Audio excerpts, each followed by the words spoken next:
say it. We say it ourselves. La ilaha illallah, la ilaha illallah. We do some sort of, read some Quran around them. We face their feet towards the Qibla and try raising them a bit so their faces are facing the Qibla as well. If we cannot do that, then there's no problem in that. We should try having them face the Qibla anyways, but we should do talqeen. And once they say the talqeen, once they say La ilaha illallah, even though they haven't, said any words after that, and they're still breathing a few minutes, it's still fine, because those are the last words that they've said, right? And we look at the life of Rasulullah sallallahu alaihi wasallam, and his final words were Allahumma rafiqna ala, right? They weren't the kalima, but they were still these words. So, inshallah, once the person passes away, then what we do is we try to straighten their limbs, their hands, make them right by their sides. We try closing their eyes, and we close their mouth. Now the way to close their mouth is, if their mouth is a bit open, then we will tie a piece of cloth around their face, around their jaw, tightening it to make it close. We will cover their body with a sheet, and obviously we will hasten to make funeral arrangements. Once a person passes away, we should not be reciting the Quran around. It is nothing. Why? Because now their body is not pure anymore. It's become impure. That's why the process of ghusl comes. So we should not read Quran once they pass away. We should not do any sort of dhikr once they pass away. Yet we should just keep quiet and arrange for the janazah prayers to be done. So now, inshallah, I'll call Dr. Naeem to, well, actually I do have some what should not be done. I forgot this one. But anyways, when a person passes away, we should not cry hysterically. We do not take pictures of the deceased. And once they pass away, as I mentioned, we should not be reading Quran, and we should also hasten to make funeral arrangements. So now, inshallah, I will call Dr. Naeem to discuss the burial permit process, Inshallah, he's going to come with us. Zohar, you ready?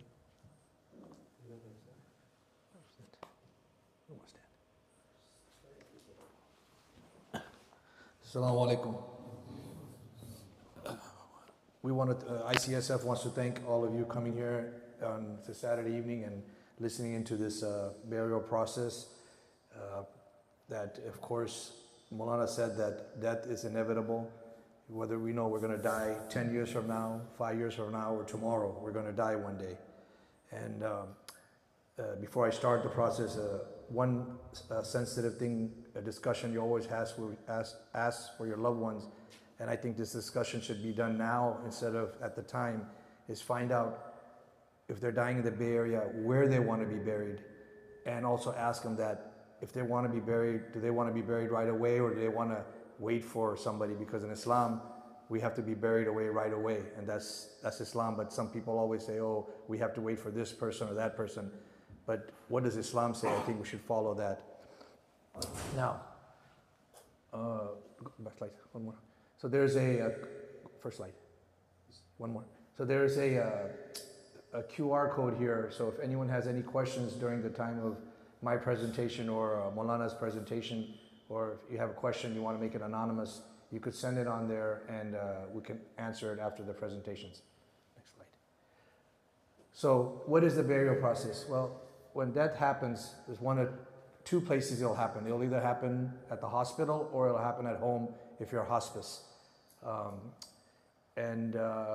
Both places that would happen, you're going to have to do paperwork and talk to people and get things done. So we'll go, next slide. We'll go first, if you pass away at home, if your loved one has passed away. The first thing you do is you inform your nurse as soon as your loved one passes away. The nurse will then inform the doctor to get the cause of death worksheet. Now, if it passed away at home, it's very easy because the nurse knows very well what's going on with the loved one, and the doctor knows what's going on. So they usually can get this cause of death worksheet. Now remember, it's not called a death certificate. People get that confused. It's called a cause of death worksheet. The nurse will get that signed off right away from the doctor, or as soon as possible. And she'll also have to call the coroner. The coroner is called for one reason to rule out foul play, to make sure this was a natural death and not a homicide, suicide, or accidental. And once he rules that out, then the nurse can get the signature. And while that's going on, you should inform your local masjid that be ready for ghusl, or we need ghusl done the next day or the same day, whatever we can do. And also inform the cemetery, whichever cemetery you're going to be using. We'll go over that a little bit later. But whichever cemetery that you'll use, you have to also contact them so they can go over, you can be ready for the burial site and everything. Now, once the nurse gets the signature from your doctor, she'll send that paperwork to the funeral home. My suggestion is you also tell the nurse to put you on that email as well, so that way you have the copy and you know what's going on. Funeral home we use here at ICSF mainly is Harris Funeral Home, but you can choose anyone you prefer to. Next slide. Now, if there's a hospital death, it's a little bit more work involved in a hospital death. First, a couple of things I want to say before the process. You should let the nurse know that's in charge that this is urgent and we need to expedite the paperwork due to our religious belief. I don't know how many times I've helped people out that the nurse is like, oh, we didn't know we had to do this fast. As soon as the death happens, I know everyone's in shock mode and this, but someone needs to, you need to put one family member in charge and have them go to the nurse and tell her, hey, we need the doctor's signature right away on this cause of death worksheet. Because it's very important, because, next slide, if that doctor ends up leaving the hospital and now you need the signature, it's going to be very hard to get. So, like I said, number one, tell the nurse to get the signature ASAP. That's very critical in this process. And you give the nurse the mortuary that you're going to be using. Now, hospitals in the past, they said they would release the body to the family and anybody that could pick it up. But nowadays, because of rules and regulations, they're only going to give it to a mortuary. You can try to do it without a mortuary, but it's going to be harder and it may delay the process. Also inform your local masjid saying, hey, my loved one has passed away, we need to do ghusl, and so they can prepare what they need to prepare for. And the nurse is the one who emails that death worksheet to the funeral home once the doctor has signed off. Now, I always say to have always one family member at the hospital till the doctor signs off, because there's sometimes the doctor makes a mistake or whatever, but if you have someone there, he can expedite the matter. So, now, if you go to a funeral home, what the funeral home is going to ask you, there's three funeral homes, or two funeral homes that we work with. Harris Funeral Homes, you can do theirs through email or go in person. There's Garden Chapel in South San Francisco. You could go there in person and do it. Or you can choose any funeral home of your choice. So, when you contact a funeral home, the nurse has already sent them the paperwork that needs from the cause of death worksheet. You're going to have to fill out maybe 2-3 pages of personal information about your loved one, their full name, their birth date, their social security number, all that stuff. And once they get all that information, they're going to send electronically to the county and the state for electronic signatures. On weekdays, it roughly takes about 2 to 3 hours. On weekends, it's going to take longer. Why? Because they have short staff, and two, they're only open a limited number of hours. So if you don't get them in that window, you got to wait a whole new day. For example, I think County of San Mateo, if you don't get them by 1 o'clock, then you got to wait a whole day. So it's very important that you know these timings, so that way you can go ahead and not prolong the burial. Now, once the county and state signs off on the burial permit, once it signs off, then you'll get the burial permit. Now, the funeral home will email that burial permit to the cemetery. And while the funeral home is working on the process, that's the time where you want to bring the body to the masjid and do the ghusl, and by contacting your local imam. Next. Now, things that I've seen that have delayed the process, sometimes a few hours, sometimes a day or two. For example, if a person passes away at night at the hospital, most family members aren't thinking of this, but they wait till the morning to do the paperwork, and the cause of death worksheet needs to be signed. Well, that doctor's not there at the hospital anymore, so now what? The doctor that's there, he doesn't see an urgency of like us Muslims that, hey, that needs to be signed. So that's one delay, and that can cause a whole day delay if you don't get them to sign or let them know in the evening of that we need a signature. Another thing is the cause of death worksheet is incorrect. I've seen sometimes where someone has pulmonary lung issues, and then it relates to a heart, and then next thing you know, on the worksheet it says something else. So they go, oh no, we made a mistake, we have to redo this, but the doctor's not in. So like I said, when you have one person, make sure he knows the health of the loved one, so make sure it's done correctly. And the third thing that, I haven't seen it lately, but a few years ago, the doctor signs off on the wrong place, and basically the death sheet is not valid. Now, cost. So there's Harris Funeral Home cost. They charge about $600 for paperwork. But like I said earlier, that nowadays hospitals don't give the body to anybody. So it's better to just pay them the $2,500, which includes all the paperwork. They transport the body from the hospital to the masjid, to the graveyard, and if needed, they'll put it in cold storage overnight. And they'll even give you a disposable box for the body if you don't want to put it in the actual casket. Now, for a cost for Islamic Center, the pricing is $500 for Ghusl, Janazah prayer, and you get the kafan here. Now, if you look at these prices, I just got these prices a day or two ago, and they just keep going up. In Antioch, the price is $71.60, but however, ICSF has bought a total of 95 graves there, and we have donated, I believe, 3 or 4 already to people that can't afford it, and we will continue to do that for people. So we have graves there, and in the community here, all you brothers have donated when we asked to call for donations. So alhamdulillah, may Allah give you a reward for that. Livermore, they will do same day burial if you contact them early in the morning. They charge $6,500. Coma ranges, like it says, 9 to 14,000. They need 48 hours notice now. They have made a 24-hour notice with certain organizations. If you want to do that, it's 24 hours. But then again, they have certain guidelines for that as well. And then we also, Islamic Center has 12 graves left in Novato. But as you can see, the price for Novato is $13,000 to $14,000. But again, if someone can't afford it, we can use that Novato as graves as well.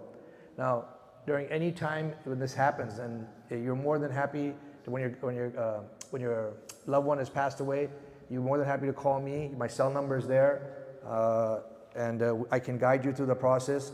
And Maulana can, of course, guide you through what needs to be done Islamically. Jazakallah. Jazakallah.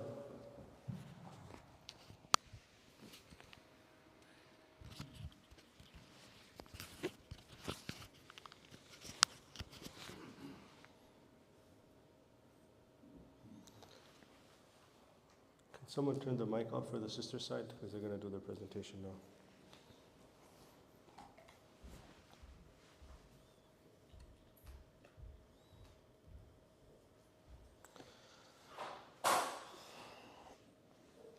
So now we're going to speak about intentions, and this is from a community perspective, not a family perspective.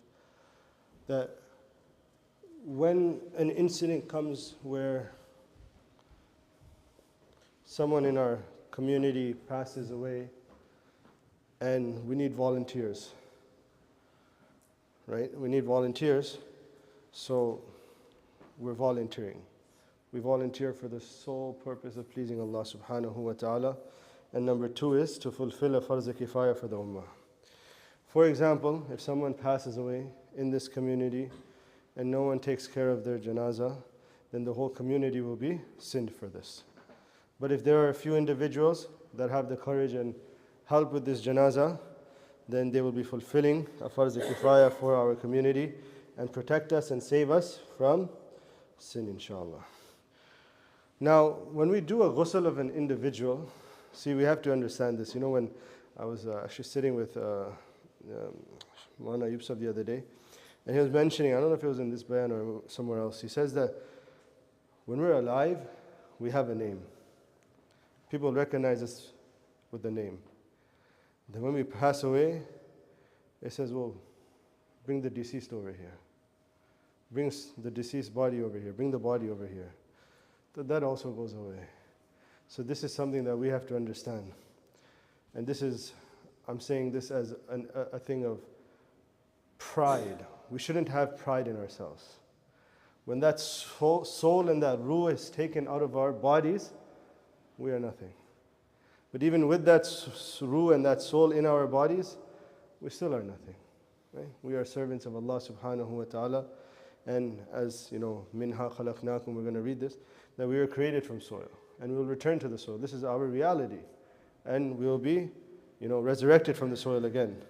Barhal, anyways, the reward for this, there's a hadith in Ibn Majah, where the Prophet ﷺ, he says that whoever washes and shrouds and preserves this individual, and he does not disclose anything that he had seen inside of that room. The key is that we don't talk. If there's something bad, we don't talk about it. We don't discuss about it. But we keep it quiet and to ourselves. Then Rasulullah ﷺ says that he will emerge from there without his sins.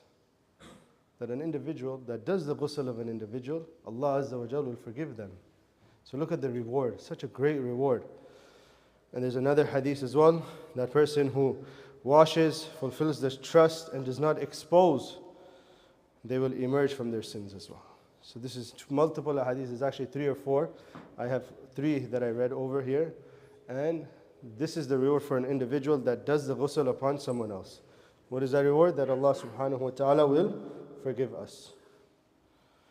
Now, how to perform ghusl. I will show practically. I might as well just show it while I'm talking about it, practically, and then we will move forward.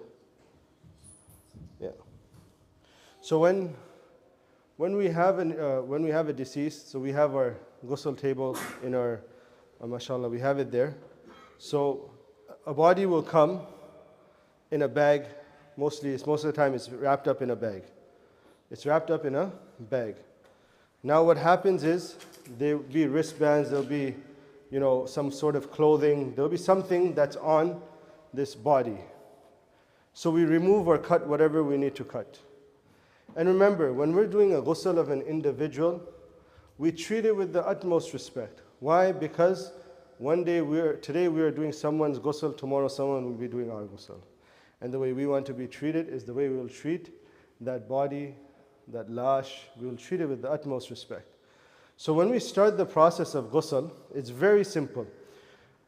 The person will take them out of the bag, will cut whatever labels, etc. they have on them, clothing, and we have this plastic bag, this garbage bag here. And we will cover their awrah, we'll cover their privates. And at all times, we must ensure that their privates are covered. We do not look inside, we do not look at the privates. We don't need to do any of that. We, keep it covered at all times. Now, whatever, as I said, jewelry, etc., we take off.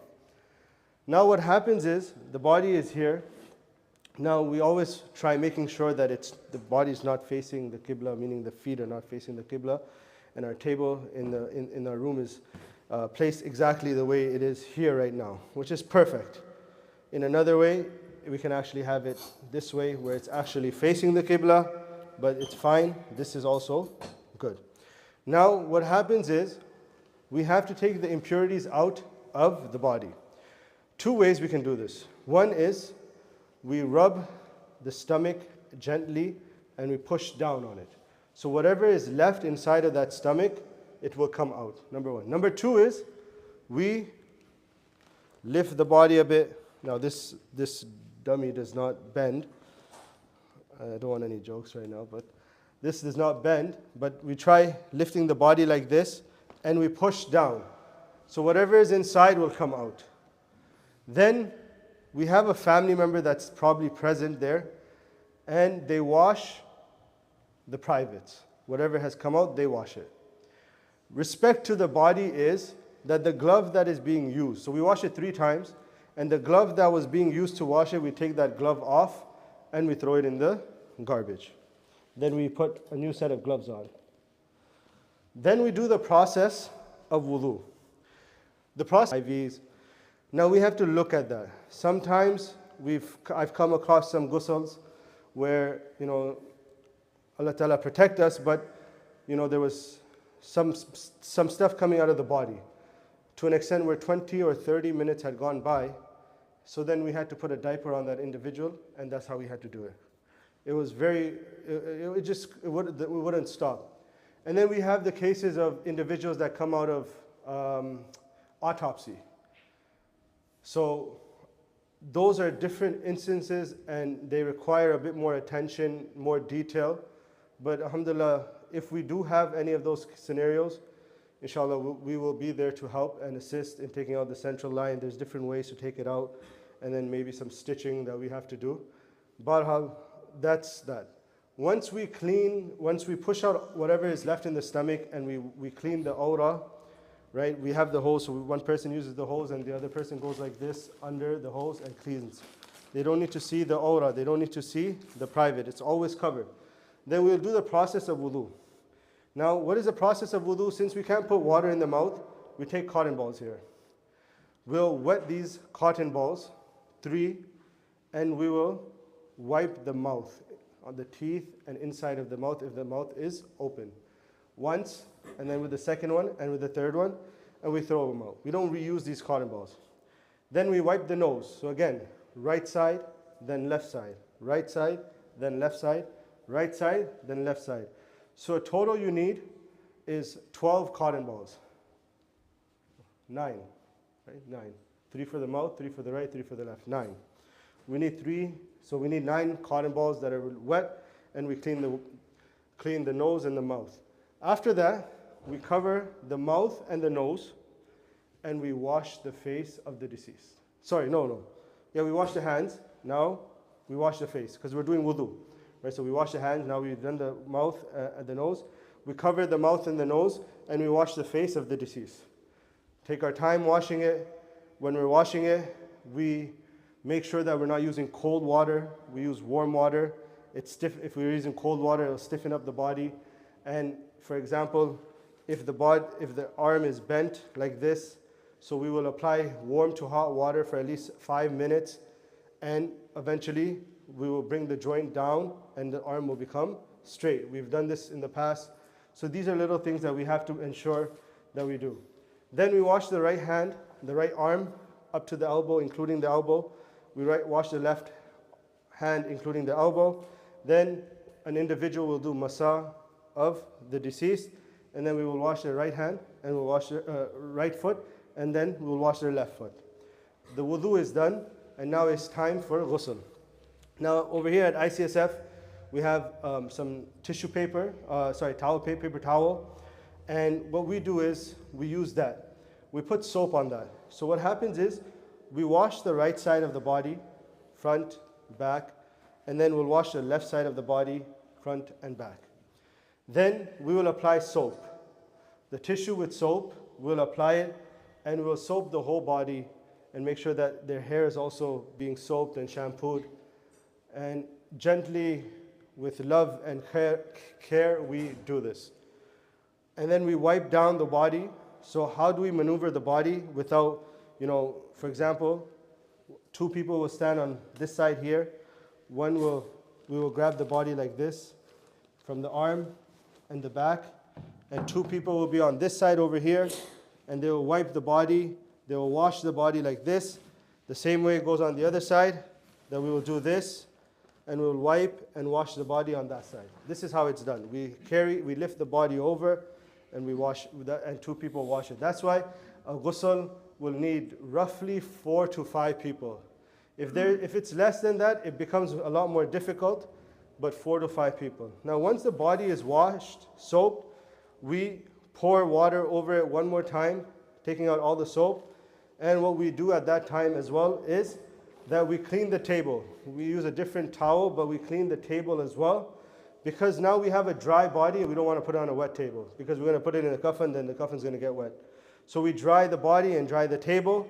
And then we have camphor. So we take 2 cubes of camphor, we put it in water in a bucket like this. And we use this and we put camphor water all over the body. This helps with the scent of the body and also delays the decaying of the body in the grave. Now once this is done, the ghusl is complete. The ghusl is complete. Then we move over to kafan.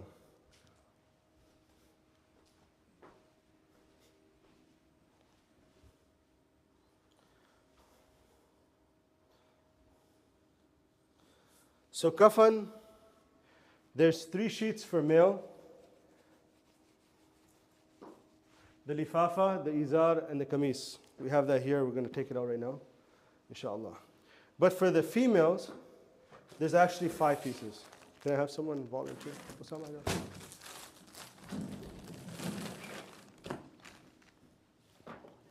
just going to put it out on the table.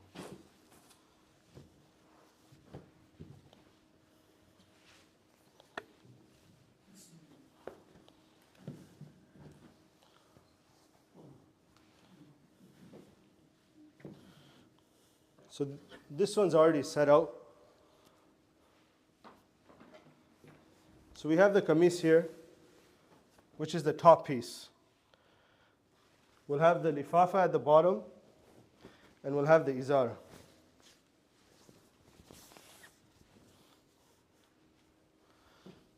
This izar is actually a little small because this is a small one, but that's fine.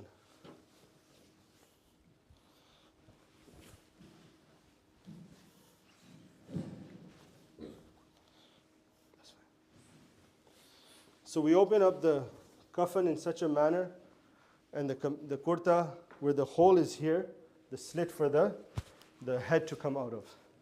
So what we do is we transfer with the bag on top. Now I'm doing it wrong ways, but it's fine. And we put them here. Once we put them on the table, this way, the kameez goes over, and the kameez will cover the aura. So once that kameez goes over, we take this plastic bag out. Now this plastic bag is gone, and the person is in his kameez. What we do now is, we have our camphor. So we only use 1 or 2 pieces in the water. So the other 3 pieces that we have, we will crush them up, and we will put it on the spots in which the person, when they used to pray salah, touched the ground.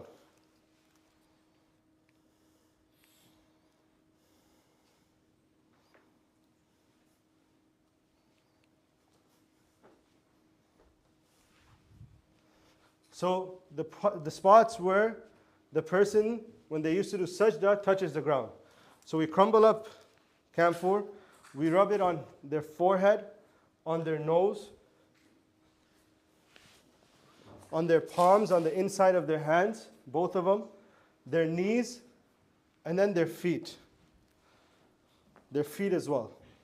We put camphor on these parts of the body. Then we wrap up the individual. See, again, I'm using the word individual or deceased. This is how it is. So we actually do the right side, their right side first. Their right side. This is a little small anyways, but then over. And then we do the right side again.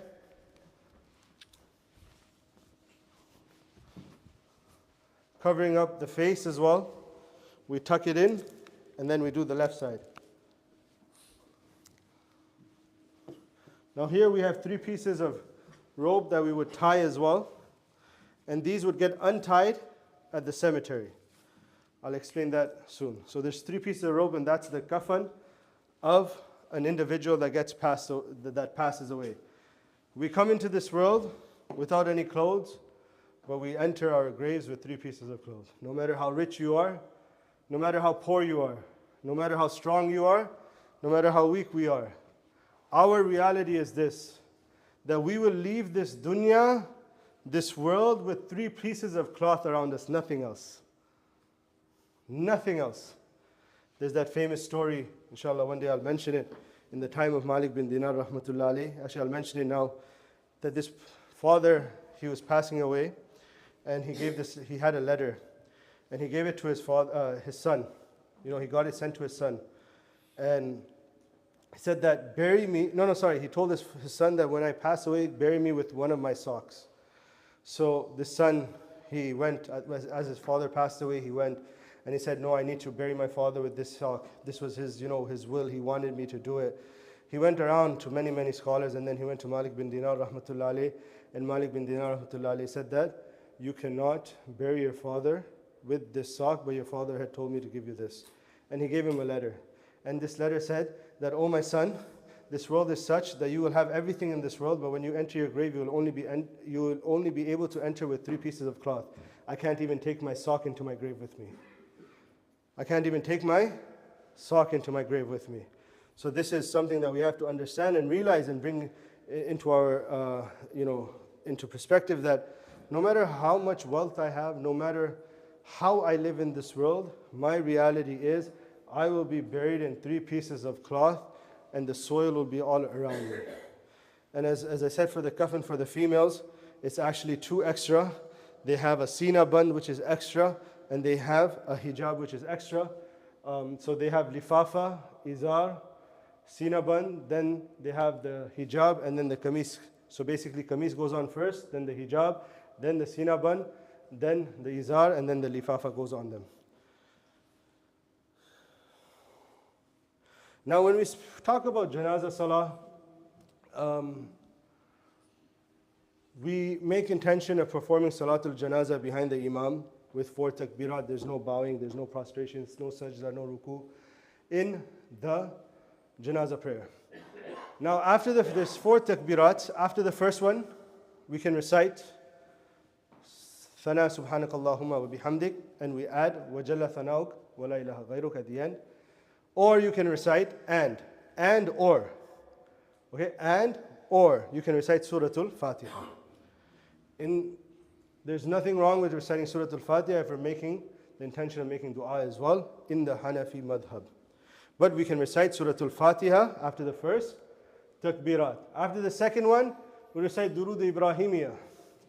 Durud Ibrahim is the one that we recite in Salah. And then after the third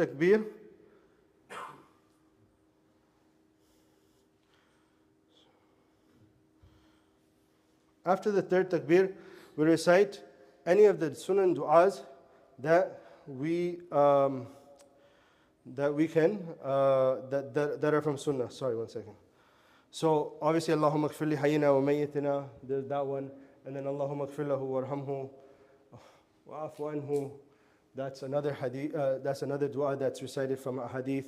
So we can recite any of those sunan du'as, and if we do not know any of those du'as, then we can recite Allahumma gfir lahu warhamhu if it's a male, and Allahumma gfir laha warhamha if it's a female.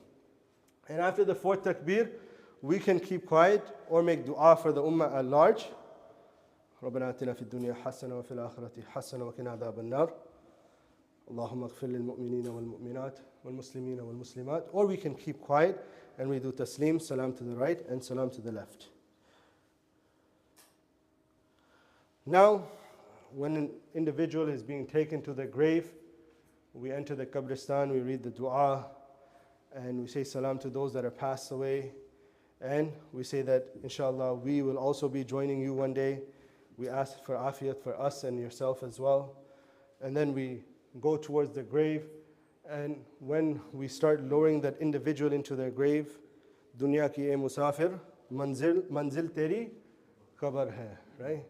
O traveler of the world, your final destination is your grave, right? We are going and being lowered into our graves, and we read the dua, Bismillahi wa ala millati Rasulillah sallallahu alayhi wa sallam. And we start lowering that individual into their grave. Once that individual is lowered in their grave, they will be faced towards the Qibla. They will be on a slant. I was reading the hadith actually today that Rasulullah sallallahu alaihi wasallam, he himself would put a few hands of soil, 3-4 hands behind the person's head, so they're actually turned towards the Qibla extra. So we make sure that the deceased is facing the Qibla, and we can put 3 hands of soil inside of the grave as well, and reminding ourselves, right? Reminding ourselves, minha khalaqnakum, that we have been created from this, wa fiha nu'idukum, and we will be returning to this. وَمِنْهَا نُخْرِجُكُمْ تَارَةً أُخْرَى, and will be resurrected from this once again. We may recite, once the grave is full, we may recite Quran and dua for that individual. Abdullah ibn Umar radiallahu ta'ala an, and there's another hadith in Tabrani, that it's mustahab to recite Surah Al-Fatiha at the head, and the first few ayats of Baqarah, and then to recite the last 2 ayats of Baqarah. It was a practice of Abdullah ibn Umar radiallahu ta'ala an, and there was another hadith of Tabrani that says that, I can't exactly remember the Sahabi's name, just give me a second.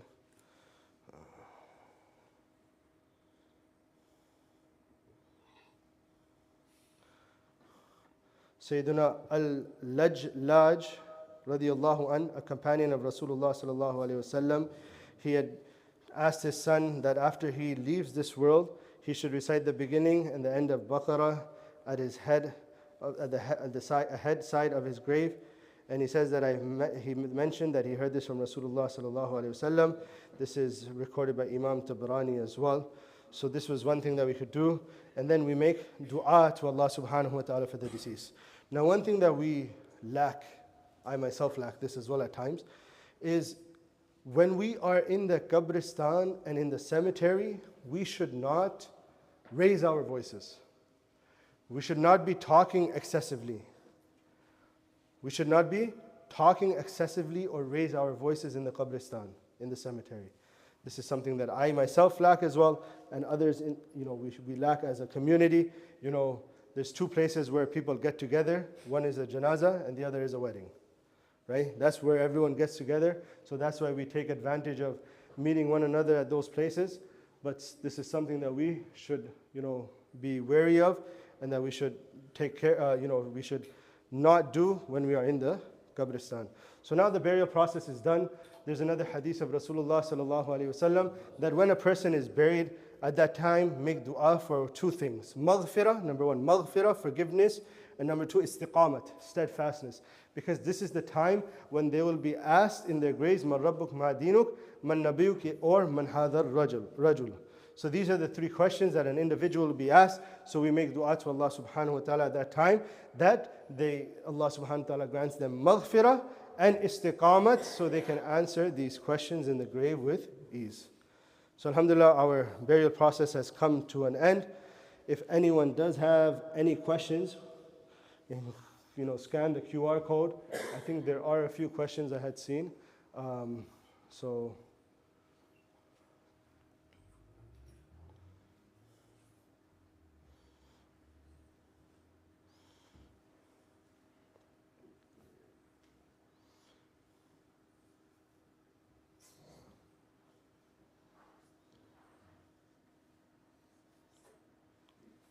Should I read the questions out?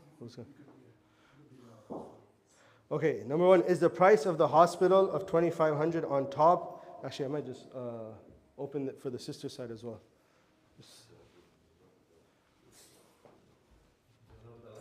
No, open the mic because of the questions.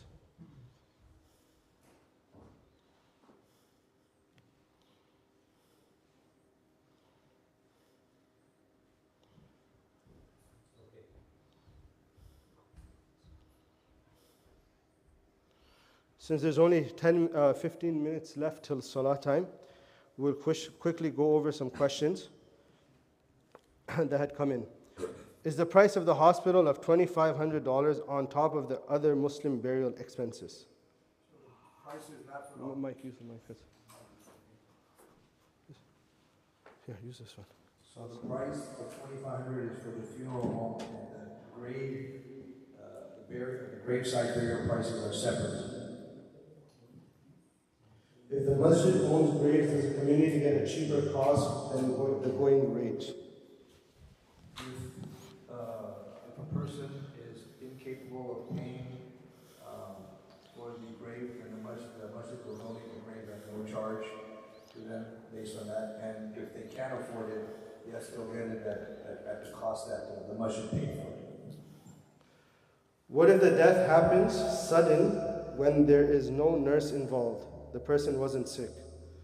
Right, so as I explained earlier, that sometimes there's other deaths like homicide, suicide, or accidental. So if it happens suddenly and he was a young person, then it's going to go to a coroner and they're going to do an autopsy to rule out foul play.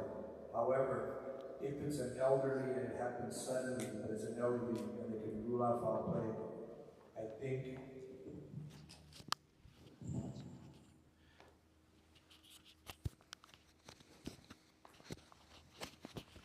I think what, if you haven't had this, I think everyone should have a living trust. In that living trust, you could indicate that you do not want an autopsy if it's not a homicide or if it's not a foul play. That way, in Islam, of course, we avoid autopsy, so that way your living trust will subside, so they cannot do it unless, like I said, if it's a criminal activity, then you have no choice. But if it's something else, sudden, you're elderly, or something happens, or if if they don't think it's a foul play, then an autopsy can be avoided if you have it in your living trust. What do you do if a person passed, used to live in a state or an area where there's no Muslim mosque or community? That's a good question. There's no Muslim? Yeah, you have to talk to the Muslim members that are there to see what they can do. But we have had cases where there is people that passed away here and their family was in another country and we helped them out. So alhamdulillah, we are fortunate to do that for people. But unfortunately, if there is no Muslim community, then you'd have to go to the nearest Muslim community there. Does anyone else have any questions? Because that's all that came in on this. Sure. Does anyone have any questions that are sitting here? How to make a living trust? You'd have to talk to a attorney, and they'll do an entire living trust for you. And in the living trust, you have a separate piece of paper saying that you want to avoid autopsy at all cost. At all, it's just, unless, like I said, if it's criminal or foul play. Has to be a Muslim lawyer, or you can go to any lawyer? That you'll have to talk to an attorney. I don't know about that, but I suggest you just have a living trust and have it in there so it's documented. Okay. There used to be Sami used to keep these what's called it? Used to have this form before Sami, where you can do a will. No, yeah, the wills are not that. They don't hold much weight anymore. It's better to have a living trust, and in the living trust, you write down exactly what you want, so then you can give it to the hospitals and tell them that we want to avoid an autopsy because it's in our will. It's in our living trust and it's documented. Any other questions? Is there any way we can avoid all this, $2,500? Is there any way we can, not only our masjid, can talk to all over the Bay Area and how we can avoid this extra $2,500 for the paperwork? Is there any way? Well, the paperwork is only $600 or $600. The cost is the transportation and getting the body released. If $500 or $600, is this a fee from the government, or is the process for the mortuary? Mortuary. Is there any way we can avoid those things? Because if it's not a government fee, why as a community we cannot try to find some way to avoid all this going to the mortuary? As a community, we should come up with something. Instead of a mortuary taking money, $500, $600, is there any way? I'm not saying that we should have a way, but is there any way? If someone wants to be a funeral director, if they can be a funeral director, they go through the exams and all that. then if someone from this masjid can do that, then that's great. Then we don't have to pay anybody, and that person will get the reward for everyone that passes away. So if someone wants to become a funeral director here, then they can go ahead and apply for it and take the exam, and that way we don't have to pay the fees. That's a very good thing.